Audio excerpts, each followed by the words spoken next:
This time on Roadkill Garage, the MMT finally lives with Gen 3 Hemi power and EFI. How much horsepower will it make? Oh, all the horsepower. Oh, it will.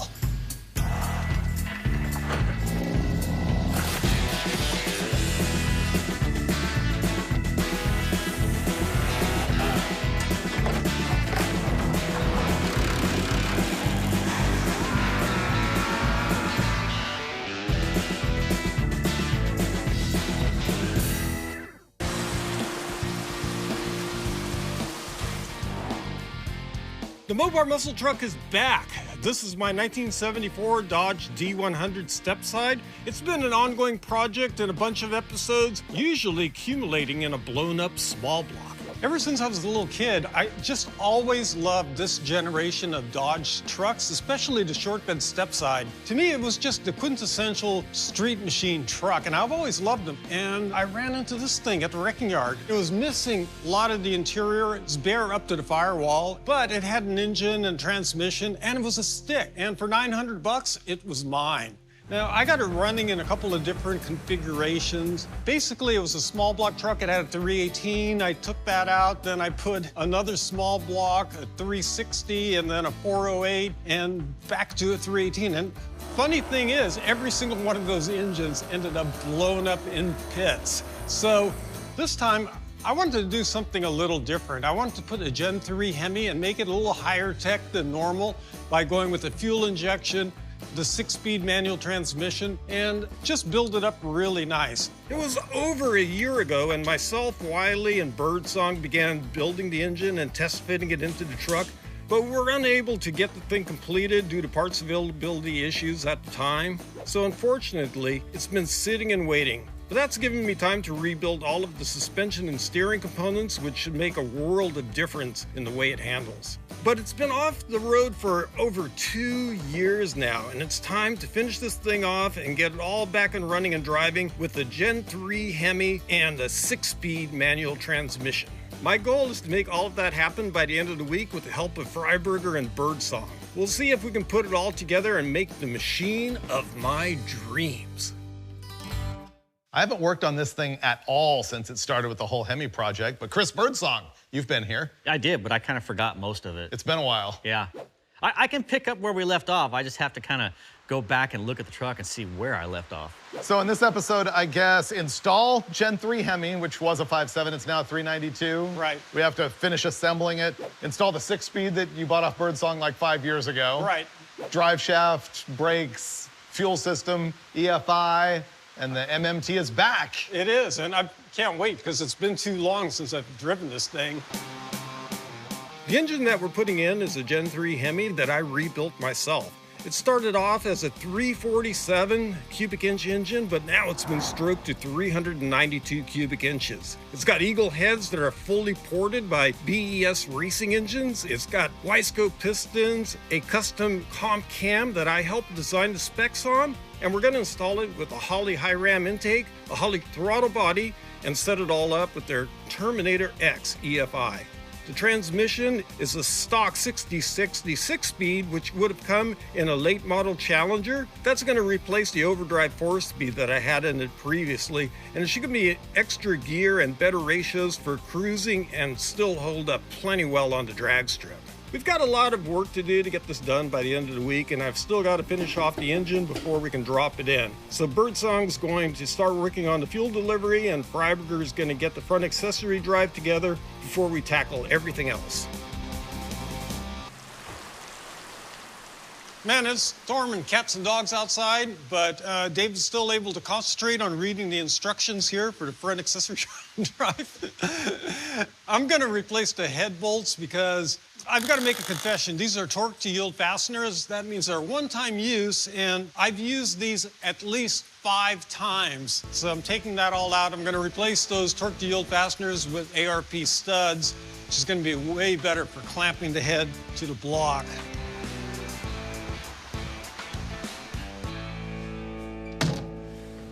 All right, well, while those guys have the clean job, I got stuck with the dirty job because I'm low man on totem pole. I've got to get all this plywood out of the back of this truck because it's junk. The bolts are rusty, and there's not going to be any way I can get the nuts on the bottom of this thing. That's just going to spin the carriage bolt. So the easiest thing for me to do is I'm just going to go ahead and take a die grinder and cut into the top of the head of the bolt so that way I can start prying the wood up, and then I can start making a saddle to hold this fuel cell. There's no mounting tabs or nothing, so I've got to make a cage that this fuel cell is going to sit in and then attach from side to side. Get some tools, get my earmuffs on, and get to work.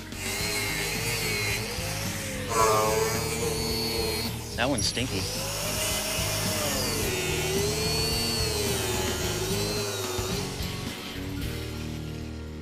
Oh, there's a... Oh, man. What? There's a bed in a bed. I know. I thought this was gonna be easy. No. You didn't know there was a bed under there? No, I'm not a truck guy, Dulcich. I thought it was just this one piece of plywood. We're leaving the rest of the bed in. Oh, that one doesn't look too bad. Huh? Oh, you painted the wood to match the bed? No, that's factory. I think someone put that plywood on when it was new. Why would you leave it in there? That's just more weight. It was to protect the wood. Here, Dulcich, catch. I'll throw it to you.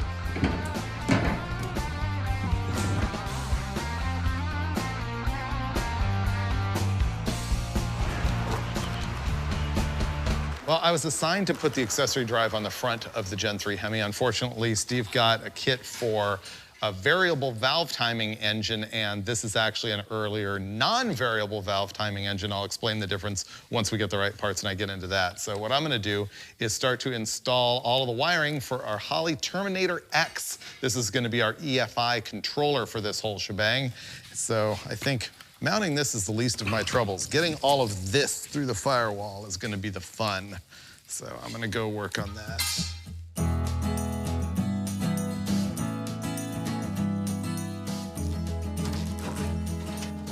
Okay, second wad.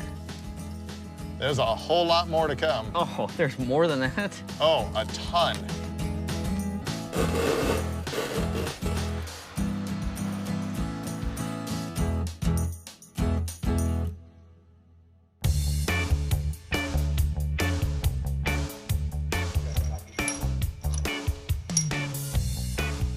Let's see if this clicks.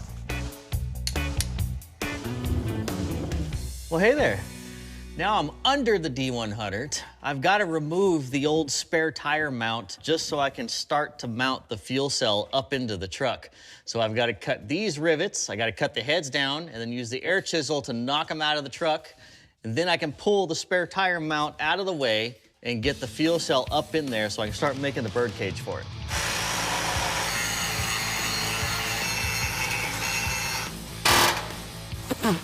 Holy cow, that is loud. Yeah, and it tastes delicious. Don't hurt yourself, Birdsong. That thing's a dangerous weapon.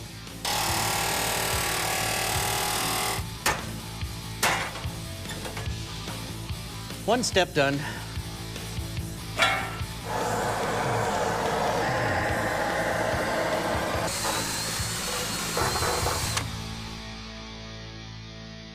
The intake manifold I have here is called the Holley High Ram. I think they named it that because of the way it is. Look right there. Boom, just like that. It's got an O-ring seal that's gonna give you no gasket blowout potential and an oil-proof seal that'll last a lifetime. What I did here is I put a little bit of grease right in the channel where the O-ring material goes, because otherwise it'll just fall out of position. Here I have the top half of the high ram, and it's got a forward throttle body that bolts on the front right here. And this just has multiple fasteners to hold the two halves together. Oh, wow, there's a lot of bolts. Well, it takes 1, 2, more than 2. You didn't put any anti-seize on these? You know, 30 years from now, you're gonna be wishing you had anti-seize on And you these. think this thing's gonna stay together for 30 years? No.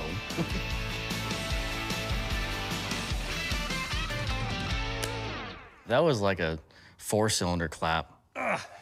No, it needs to be a Hemi clap. Oh, and we missed.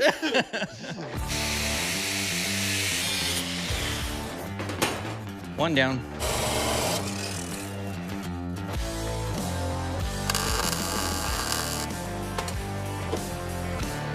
That dude a hokey pokey in here. Oh, I just blew my pants out. The finishing touch right here on the top of the motor is going to be the valve covers. These are OEM. They're brand new from Chrysler because I swapped to the Eagle head, which is a later head than the engine originally came with, and they're not interchangeable. So these match the heads.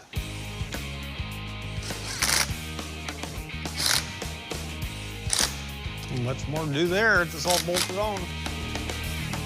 What we have here are a cell 61 pound-per-hour injectors. That should be sufficient fuel, and there's really nice fuel rails from Holley.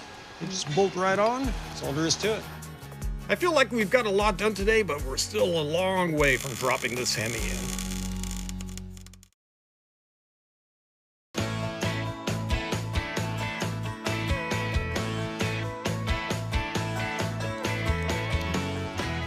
Bam! All of a sudden, the Gen 3 Hemi looks awesome with this Holley high ram on it. Yeah, I'm keeping it nice by doing a good job with the harness and routing it all super clean. Well, that was the discussion I was going to have with you. Why? Yeah. What? Because this is sort of a comeback of the Roadkill Garage zip tie moment. Look how Steve is putting the harness on here, and unfortunately... Unfortunately, it's nice. No! Why? He has got one zip tie wrapped this way, and the other one wrapped this way. And so therefore the heads of them are in two different places. That's unacceptable. That is weak. If you're gonna use zip ties, you gotta wrap them all the same direction and hopefully make it so that you can actually tie the head of them up underneath like that. How does that happen? I'm humiliated, Freiberger. I know. I'm walking away from that. Yeah. I'll just go fix this for him.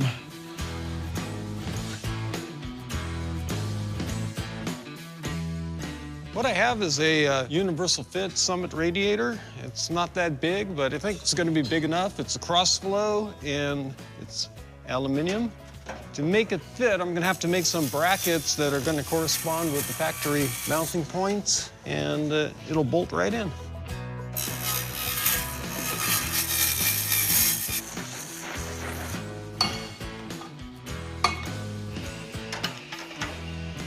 That's a perfect fit.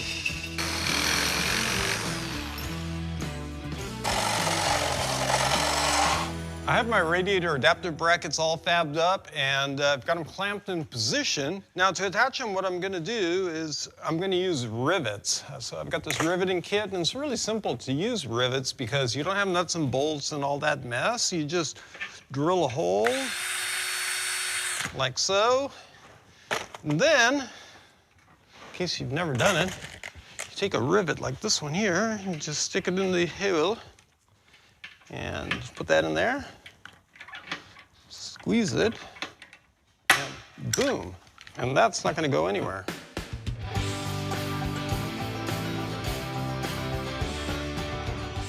I got to looking at the motor mounts that he has in this truck, and these are just like the stock isolator motor mounts. And this being a 4-speed, well, 6-speed truck now, the first time he launches this thing, I told him, this is just gonna rip this motor mount right in half. So I'm gonna pull the motor mount off.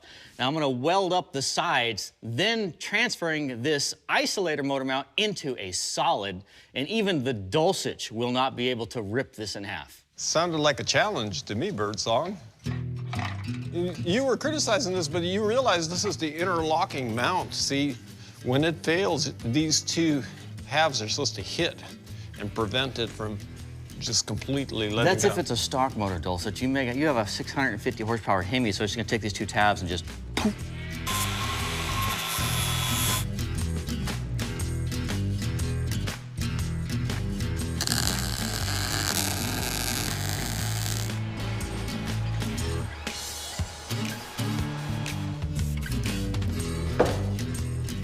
Better than new.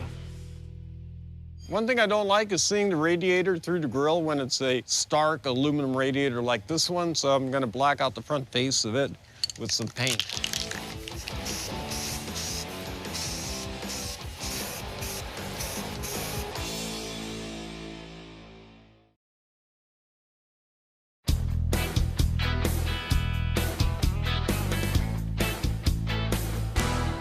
check my measurements here with Dulcige's rudimentary metal tools. Should work out perfect. Ooh, that's still hot. Forgot I just heated that up. Cut that ear off, and I just gotta make 2 more.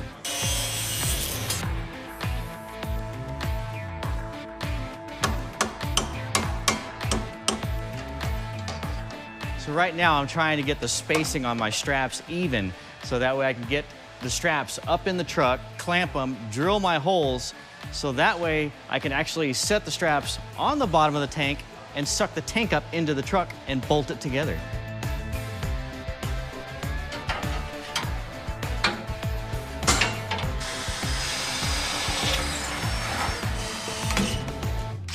So knowing how much of a pain in the butt it is to put a fuel cell in the truck by myself, I want to be able to weld these bolts here to this cage system I've done. So that way when I set the cell up in there, I can put the nuts and washers on it singular by myself.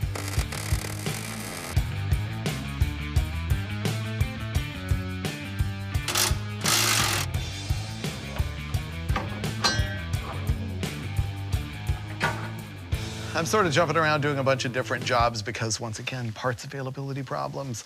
The front shocks, as a matter of fact, I couldn't install because we had an interference problem with the lower control arm. However, I am going to install the QA1 double adjustable on the rear. This truck had a big problem with wheel hop, and it doesn't hook up at the drag strip at all. And we really, really like the QA1 double adjustables for solving that problem. I've lubed this up and changed the bushings, and it should go in there perfectly. Installed.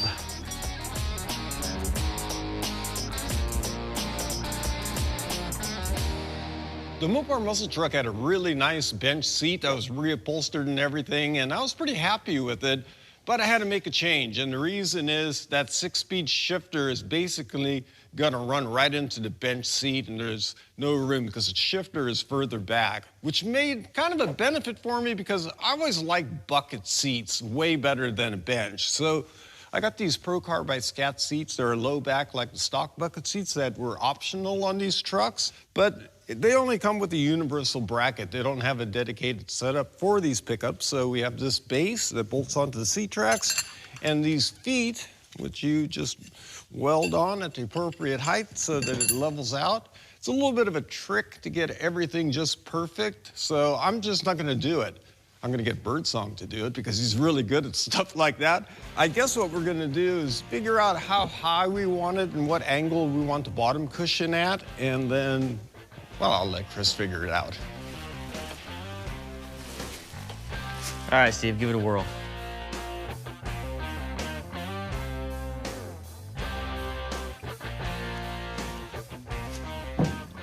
Enough room for it. Yeah, you know, a big helmet, yeah. Has to be a big helmet to hold all that dulcigeness. Oh, yeah. Those guys are working on putting seats inside the cab of the truck. I am installing grease fittings in the front suspension. That grease fitting, as you may know, is commonly referred to as a Zerk fitting. Why? Well, this little one-way check valve with a little ball bearing and a spring is designed so that you can put a grease gun on it and shoot grease in the joint to lubricate it, but dirt doesn't get in and grease doesn't come out. And that was refined and patented by Oscar Zerk in the very late 20s. Once I get these in, I'm gonna have to run through and tighten up all the castle nuts and install cotter pins. Cotter pins were invented by Gabe Kaplan. Gabe Kaplan? He uses Welcome Back Cotter? Yes. See, I got that. No one else got it, did they?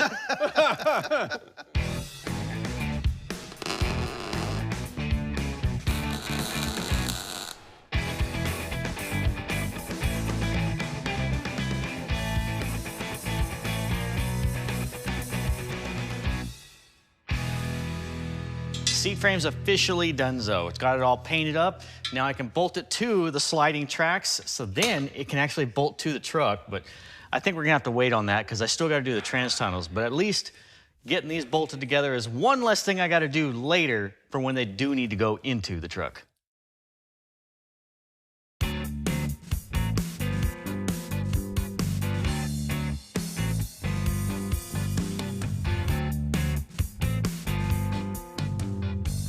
Hey, Steve, you have info on how to put this seal on? I just kind of push it a little bit with the screwdriver. Nailed it. Normally we would put the front cover on first, but we don't have that part. We're waiting for that to get shipped out. So gonna take the oil pan off, which is mocked up without a gasket, and put gaskets in, bolt up everything else except for the few bolts up in the front that go to the timing cover, and we're gonna have a lot of progress done.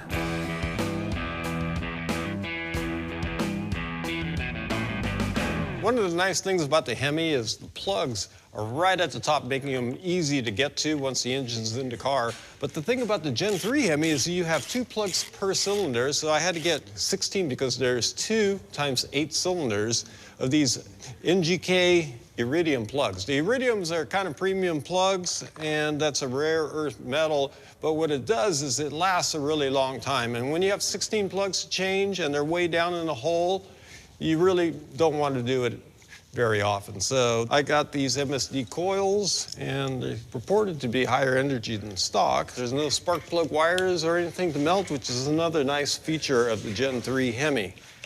Yeah, I'll just run them down with this impact. I'll go get my torque wrench, and I'll get these tightened to spec. As Freiberger's working on the fuel cell, I just realized we have no way to put fuel into the cell. I ran over here, took some measurements, and now putting a hole in the bed so we can actually fill this thing and fire it up.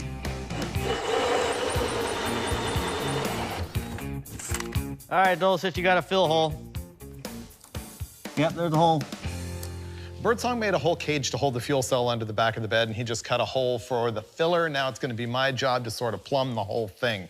Here's what we're going to do. Start off with sort of a universal fuel cell with an integral electric fuel pump that's gonna come out through this filter, up to the front, go through a regulator on the back of the fuel rail, get regulated, and have a return line right here, and then we're gonna have a vent right here. The main thing I wanted to talk about is the fuel filter, strangely enough, because I find that people get really confused by these. In the world of EFI, you see a lot of electric fuel pumps. Actually, you see virtually 100% electric fuel pumps, and you need to have a pre-filter and a post-filter. The pre-filter in this case is inside the tank. The post-filter is in my hand. Now, the thing that gets confusing is that the filters are rated in microns, and people don't understand micron. A micron is a measurement of length, and it is 1/1000th of a millimeter is a micron. And so if you have like this unit right here, which is a 10 micron filter, that means that it will capture anything that is larger than 10 microns in size. If you just replace the word micron with inches, it'll help you understand it. Something that will let through a 10-inch item obviously is a finer filter than something that will let through a 100-inch item. But you do want that 100 micron filter before the pump. In other words, it's a filter that doesn't filter as much and therefore doesn't have as much restriction, so it doesn't kill the pump when the pump's trying to suck through it. On the outlet side, that's where you're really trying to catch all of the big particles. On a carbureted deal, typically you can have a 40 micron. The 10 micron is used for EFI because the pintle in the fuel injector is so much finer, so much tinier, that a smaller particle can clog it. So if you're working with EFI, typically with gasoline, you want a 100 micron filter on the inlet side of the pump and a 10 micron on the outlet side. All right, now I have to make this all into reality.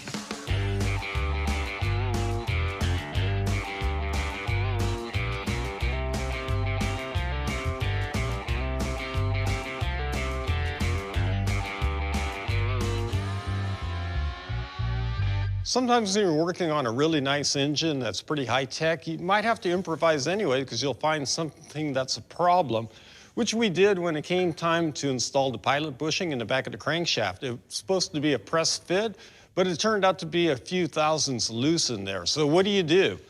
I'm going to knurl the OD of the pilot bushing, and I'm going to do that using a punch and a hammer, just dimpling it all the way around. That's going to put a raised edge on it. I'm going to put a lot of dimples in there. It's about 3 thousandths off. That'll give me the interference fit that I need, and I'll Loctite it in, and it'll be just fine. I don't really usually like to glue in the pilot bearing, but it will still have a pretty good press. How do you like it? It looks like a pilot bearing in a crankshaft. It's tight. What's next?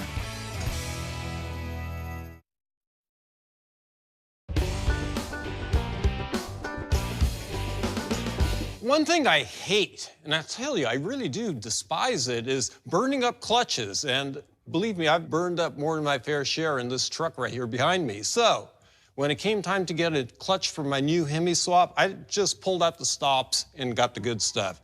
Starting out right here at the engine side, I've got an aluminum flywheel. That's lighter weight than the steel flywheel, and because of the configuration of the flywheel with this transmission, you can see it's a really deep member, so the iron one weighs a ton. So there, that solves that problem. Now over here, I like the puck-style clutches, and I've got not one, but two puck-style clutch discs. This is a dual-disc clutch, and you can see the diameter is a little bit reduced from your normal heavy-duty clutch. That cuts down on the rotating inertia by quite a bit, and that's gonna help me shift this thing at really high RPM.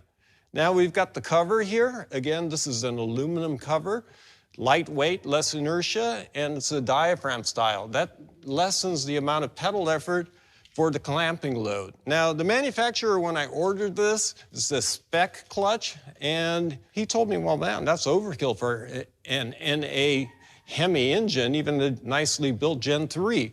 But I said, look, I want the 1,000 horsepower plus clutch. And he said, okay, you want it? I'll sell it to you. So I paid up, and here it is. And pretty soon you won't see it because it's going to be right here in my truck.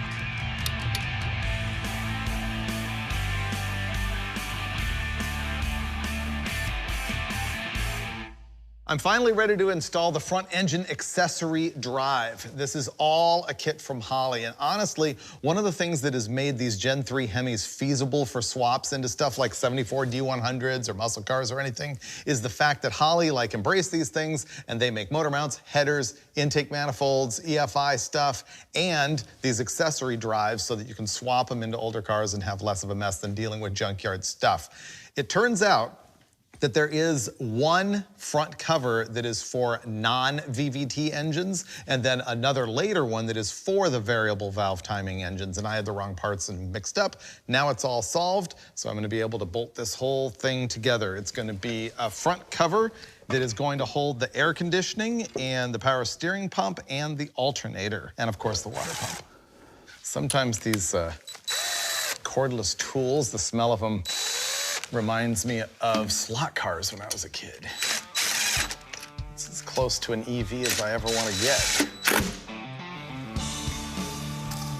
This one goes TDC right there. And the Holley 150 amp alternator. Dolchek won't know what to do with all the power.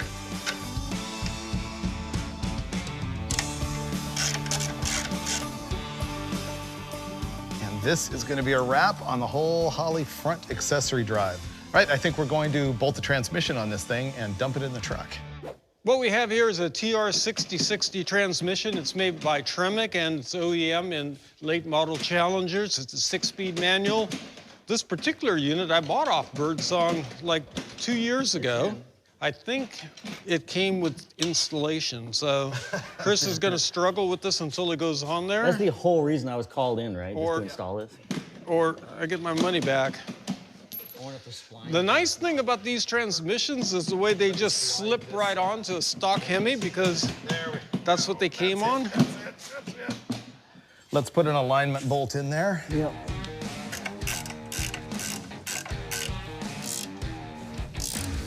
We're finally at the step of putting the transmission and engine in the truck. These guys have already test fit this in prior episodes that I wasn't here for, so theoretically this works.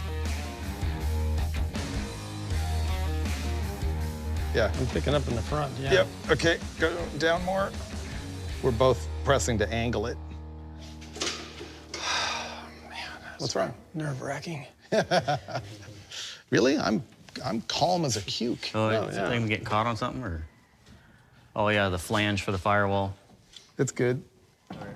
You can go. You can go down. Down. Going down. out for the, okay. Okay, now we're getting at the point where we want a jack under the trans, don't we? Yeah, down and then in. And watch the chain on the cowl. You got room so far. Let her down. Boom. And home. The engine and transmission went in surprisingly easy, like easier than I thought it was going to. We didn't even scratch the firewall or nothing. But to complete the task, I've got to get the transmission cross member in, and then we can finally drop the jack and continue bolting all the rest of the goodies to this awesome looking motor. It looks way better than I thought it was going to in the truck. Don't let Dulcich know I'm jealous of his motor. One thing that I can't stand is putting together a motor with dingy old used accessories, so I sprung for this brand new Duralast Gold starter motor. It looks just like brand new, like all the rest of my truck. I'm gonna crawl underneath, bolt this thing up, and crank away. Well, not quite yet, but soon.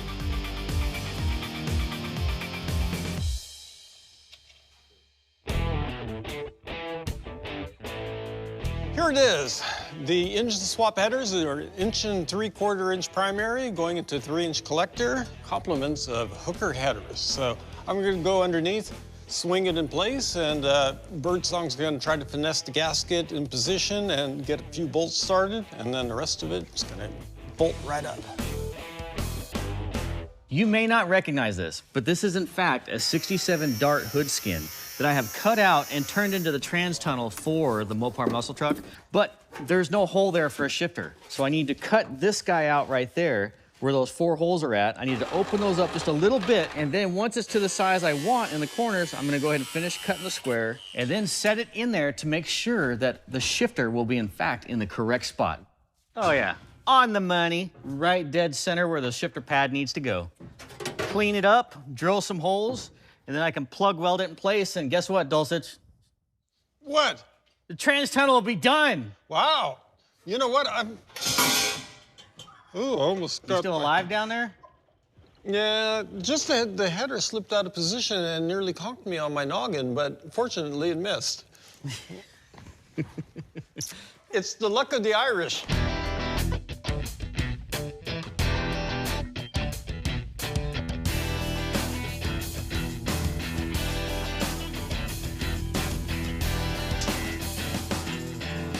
I have to admit, this is actually making me want to build one of these. It looks cool in the engine compartment. I just plugged in a whole bunch of the EFI wiring harness. I think we're gonna call it for the night. Man, you're dealing with like nice, shiny, new, well thought out parts. Assembling stuff is easier than, you know, clapped out garbage. I like garbage. I didn't say I didn't like garbage.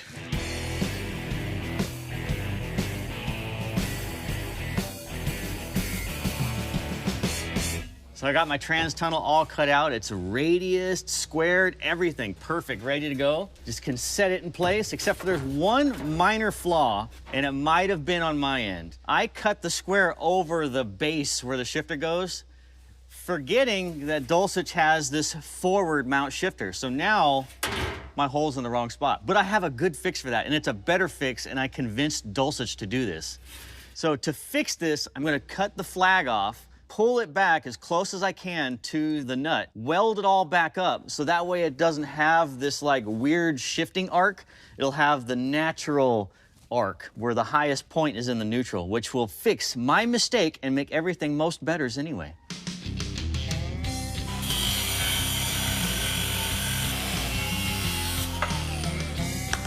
It's all shortened up and welded. I even chamfered it and welded so even the Dulcich won't be able to break this. And if my math is correct, it will sit right in the middle. Now we just bolt it on and move on to the trans tunnel itself. I need to drill a bunch of holes around it so that way I can plug weld it to the actual floor pan, and then we can seam seal it and pretty much call the trans tunnel done.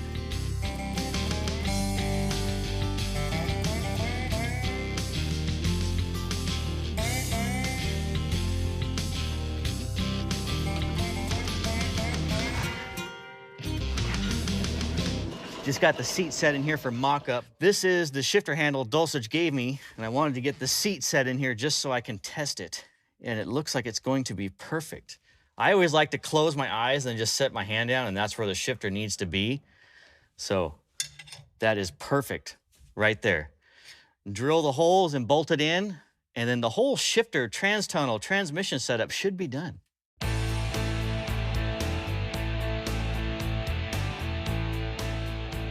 So I made the brackets to mount the aftermarket radiator right in the stock location, and it looked like it fit perfectly until I went to put the big electric fan in there with the engine in place and found I didn't have enough clearance. In other words, the radiator had to be set back from the stock location. Problem-solving Chris Birdsong recognized that at a glance that these brackets that I made can be taken off the face side and moved to the other side, thereby setting the radiator back into the core support, giving us an extra radiator thickness worth of clearance. So I drilled out the rivets, releasing the brackets, and then I'm gonna mount them on the other side, and I'll have to clearance it for these pipes, and then it'll go right into the core support, and I'll have all the fan clearance I could ever dream of.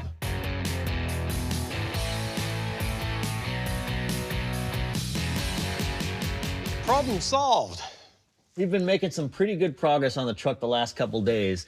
Right now, I need to start tackling the fuel system. We're gonna get the fuel cell up into the truck just for mock-up purpose, so that way I can route my fuel lines, mount my filter to the rail, figure out where I need to cut my lines, then drop the cell back down, make the hoses, and then I can put the cell back up in the truck for the final time and move on to fuel system forward, which is gonna be my hard lines, more fittings, and then it goes into more soft lines to the engine. Because anytime you have vibration, you wanna put a soft line after the hard line.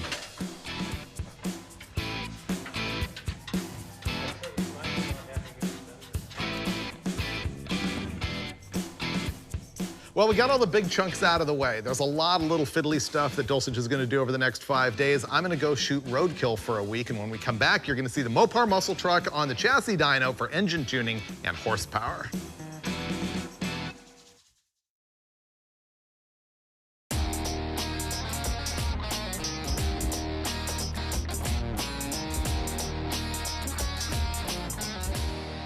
All right, Birdsong is gone for the rest of the episode. We appreciated his help. Now we're at West Tech Performance, and you're gonna see us getting help from Ishmael, tuning up the Mopar muscle truck. The thing is, you had like a week worth of thrashing while I was out shooting a Roadkill episode. Well, here's the incredible thing, Freiberger.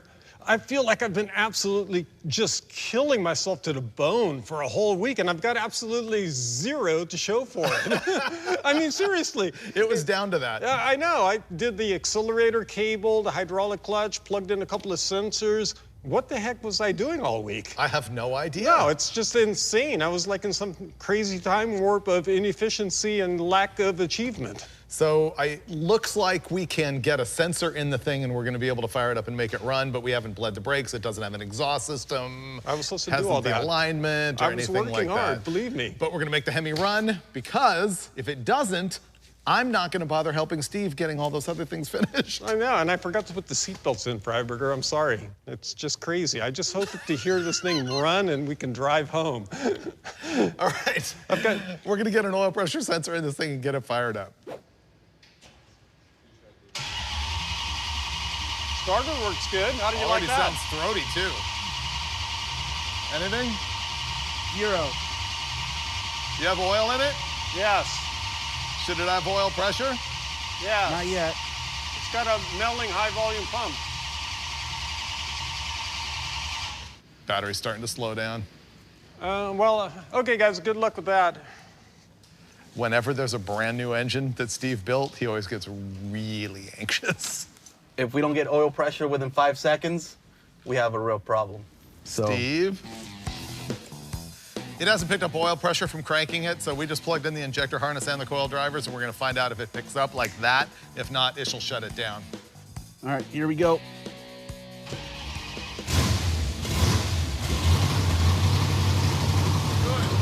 Wow! A lot could have went wrong, but I've got a running truck. overall, our installation is solid. Looks like all the sensors work, all the wiring's working, the fuel pump is working, has oil pressure. So what happens next is that Ish is gonna start to drive it and sort of work on drivability, set timing, make sure it's safe, make sure we don't run into any other problems. Idle, and we'll be inching our way up to wide open throttle to get the power number. I'm gonna say it makes 435 at the tire. Ooh, wow, that's pretty good tire horsepower. Well, fingers crossed that you're in the ballpark. You're not gonna give one? He said 450 off camera. It's gonna make less than 450. We'll find out. We'll find out. We'll find out. Once it runs. Guessing's always super, super shallow.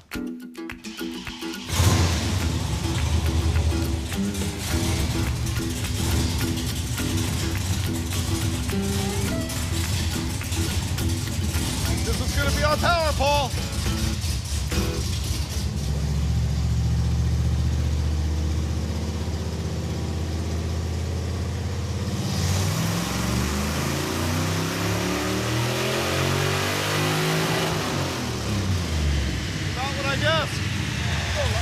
I don't know if he went all the way up. So on our first hit, the timing was very conservative. Turned out we were only getting 85% throttle. However, it's a pretty big throttle body, so maybe it's not gonna affect it as much as you might expect, but... It still made 425 pound-feet of torque and 431 horsepower to the tires. So now we've got 2 more degrees of timing. He also richened it up just a little bit, and we have 100% throttle. So we're heading the right way. Are you good going to 7,000 RPM? Oh, yeah. He's Steve Dulcich. What am I saying?